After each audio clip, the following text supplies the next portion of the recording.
ఏమైంది అట్లున్నావు? దీని అమ్మ జీవితం ఆ ట్రేడింగ్ సెట్ అయితేనే ప్యానల్లో జాబ్ కూడా మేనేజ్ అవుతలేదు.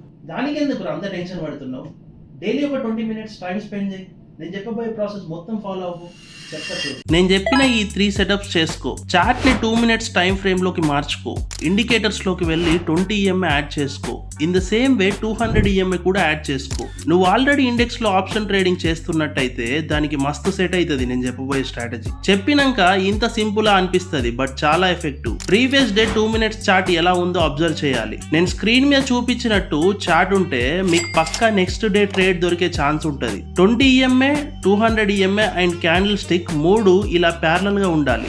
నెక్స్ట్ డే ఓపెనింగ్ క్యాండిల్ ఈ జోన్ మొత్తం బ్రేక్ చేసి క్లోజ్ అయితే అప్పుడు నువ్వు ఎంట్రీ తీసుకుంటావు. బేరిష్ సైడ్ అయితే హైలో స్టాప్ లాస్ పెడతావు అండ్ బుల్లిష్ సైడ్ అయితే లోలో స్టాప్ లాస్ పెడతావు. బేరిష్ లో అయితే కొంచెం ఎక్కువ ప్రాబిలిటీ ఉంటుంది. ఈ స్ట్రాటజీ 70 to 80% విన్నింగ్ రేట్ ప్రాబిలిటీతో ఉంటుంది. సో మీరు 0.5 to 1.5 రిస్క్ రివార్డ్ తో ప్రాఫిట్ బుక్ చేసుకున్న ఓవరాల్ ప్రాఫిట్ లో ఉంటారు.